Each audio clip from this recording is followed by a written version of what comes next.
This is $20 million in cash right here. Here's $300,000 in singles, $30 million in $100 bills.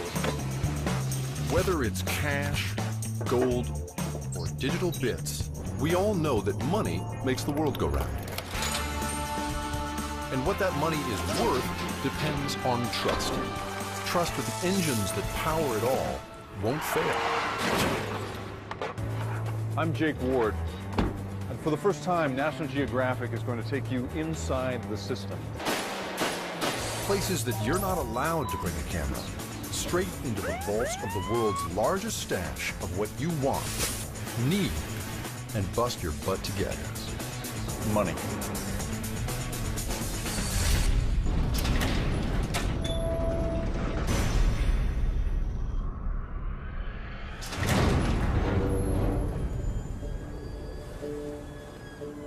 One of the places that truly controls money is the Central Bank of the United States, the Federal Reserve. They count it, store it, move it, inflate it, deflate it, destroy, stabilize, lend, and buy it, and make a profit off of it. But above all, they protect it. And it's not just cash. For over 80 years, armored vehicles have navigated Manhattan's narrow streets, carrying millions and sometimes billions in gold deposits in and out of the one Federal Reserve Bank trusted enough to guard almost 1/4 of the world's entire gold supply. You heard it right. Nearly 25% lives here at 33 Liberty Street.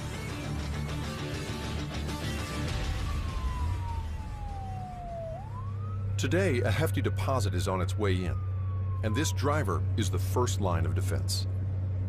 For obvious reasons, we can't really tell you his name, but he's not alone. His partners are armed, and the vehicle itself is like a vault on wheels, able to withstand bullets, even hand grenades.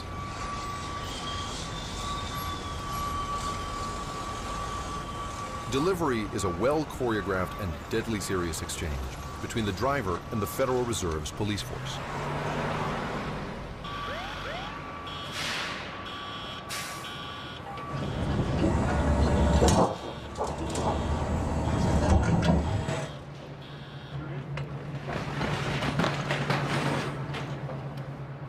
This small stack may not look like much, but if you tried to put it in the back of your car, you'd blow out the tires. There are a lot of guns here right now. It's kind of nerve-wracking to be around it. The gold is met at the loading dock by the Fed's vault auditor and its custodians. We have over a ton of gold right here, and street value today is over $55 million. Are you still into gold? Like, does gold have an effect on you emotionally, or are you sick of gold? You never get sick of the gold. Yeah, really? It puts a smile on people's faces when they come down to see it, and even puts a smile on our face when we're down there working with it. It just never loses its luster.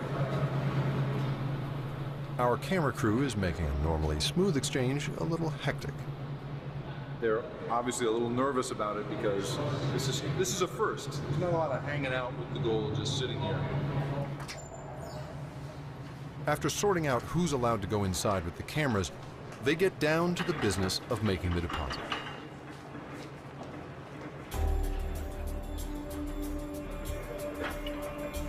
There's an almost sacred ritual that handlers go through when moving gold. It's all very quiet and solemn, no chit-chat or small talk. The armored truck company's drivers are fully responsible for the gold as they descend 80 feet below street level to the world's largest underground gold vault.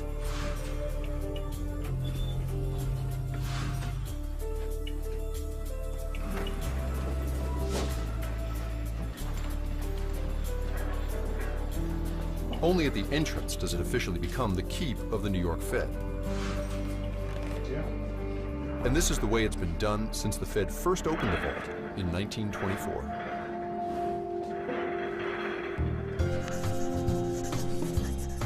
The New York Bank is one of 12 that make up the Federal Reserve System. Together, they're like the ultimate piggy bank, a place where your bankers bank. And if there's a financial panic, the Fed acts as a lender of last resort. That creates a kind of trust in the entire system. So from the beginning, Fed banks were built to look imposing, like fortresses of money.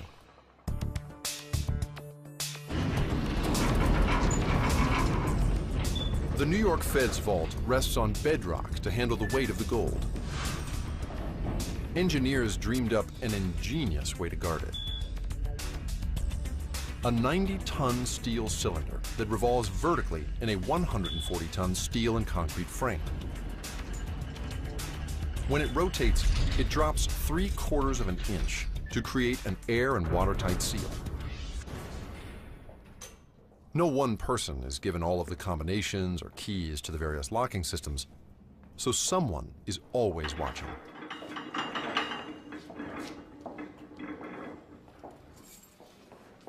So now there's 3 of you. It takes 3 people to open the door? Yeah. I see. 2 vault custodians and an auditor.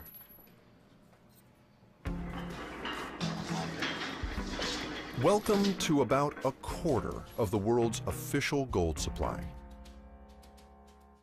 Just one of these bars is worth $640,000. So we're talking upwards of $380 billion. The bars are weighed on a good old-fashioned balance scale. Once everything's on, Yeah. you're gonna turn the crank. Okay, okay. It's gonna be a little, not that difficult, but a little bit, because all that weight will be on it. It's a critical step because each bar is slightly different, making each deposit unique. The scale measures down to 1/100th of an ounce. That's about 1/3 of a paper bill. Still, that's worth about 17 bucks.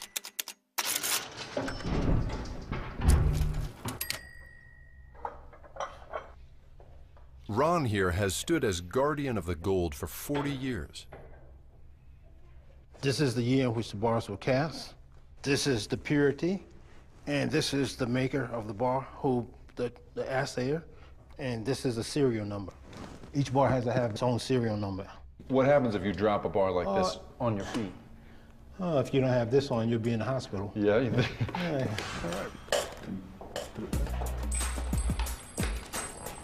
All right, so I'm about to pick up $640,000.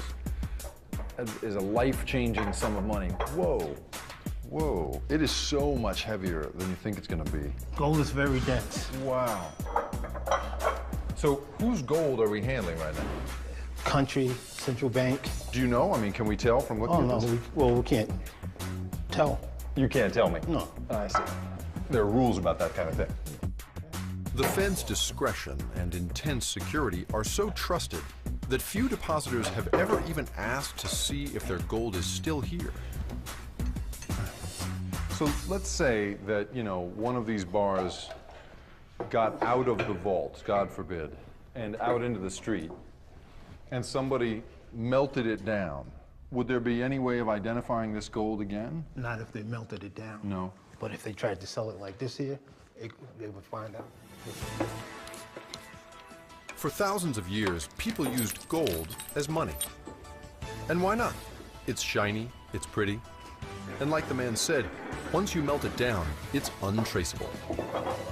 Or put another way, it's the perfect recyclable money.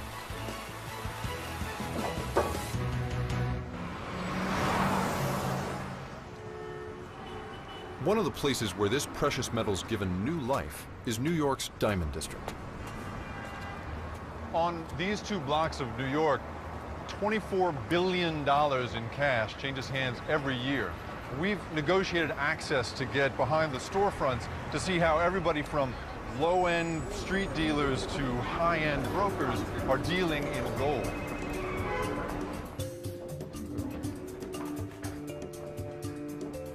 Hello. Hello, how you doing, sir? Very good. Alexander Rogovsky has a hefty chunk of that $24 billion inside his bag. Selling today? Got some gold, got some silver bar. He has gold to sell, a lot of it, and he's about to find out what it's all worth. So I was wondering if you can tell me what I can get for this. Надо что, пускай тянут, реально пускай скажут сумму. Когда если, послушай, если они 14 берут, пускай тянут и 3 недели. Is this 14? Dmitry Nijinsky is one of hundreds of brokers who work New York's gold district. Business is booming. When there's a financial crisis, people tend to look for security in gold. Here is 18 karat.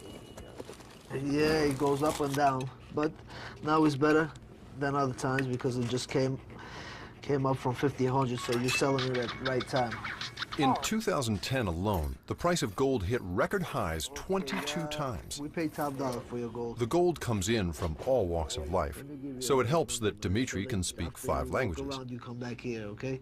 48, $14,064 for 14 karat gold. Then you have 10 karat gold. I can give you $1,800 for that. The coin, this coin is the pure gold, right? So this is $20,900. I'll give you $11 difference so you can come back to us. Thank you very much.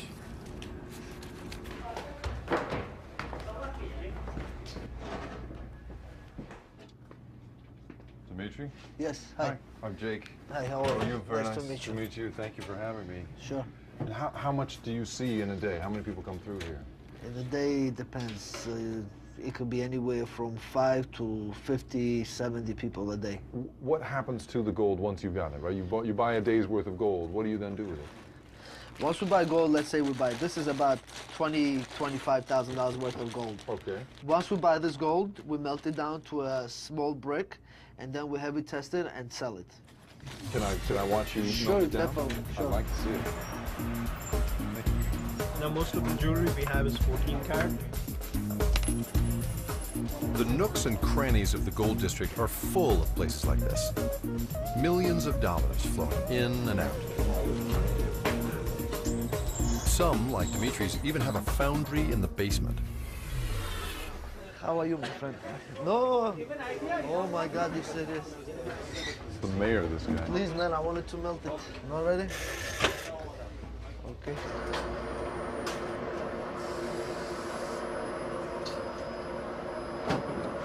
It's kind of an amazing thing, right? This is, people's memories, their treasured heirlooms.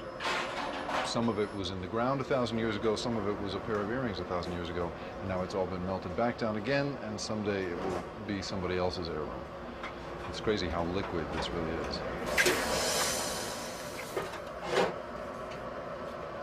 So, are you sick of gold? I mean, do you still like the look of gold? I love it. You do? I love it, yeah. You do? Yeah, definitely. Who doesn't?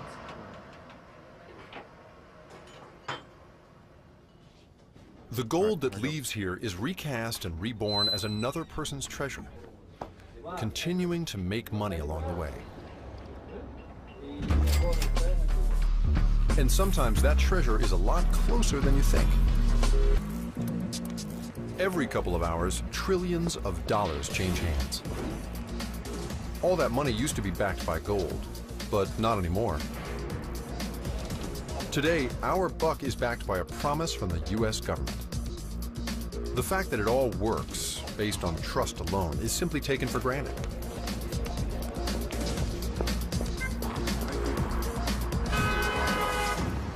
Hi, good morning. I'm trusting this driver with my money and my life, right? I'm trusting that he's not going to cheat me. I'm trusting he's going to take the fastest and most efficient route possible. And I'm trusting him not to kill us both. Ooh. That kind of trust is at the heart of the financial world. The whole system is built on the assumption that our cash and our credit cards and even our bank accounts are worth something. But what I want to know is, who's in charge?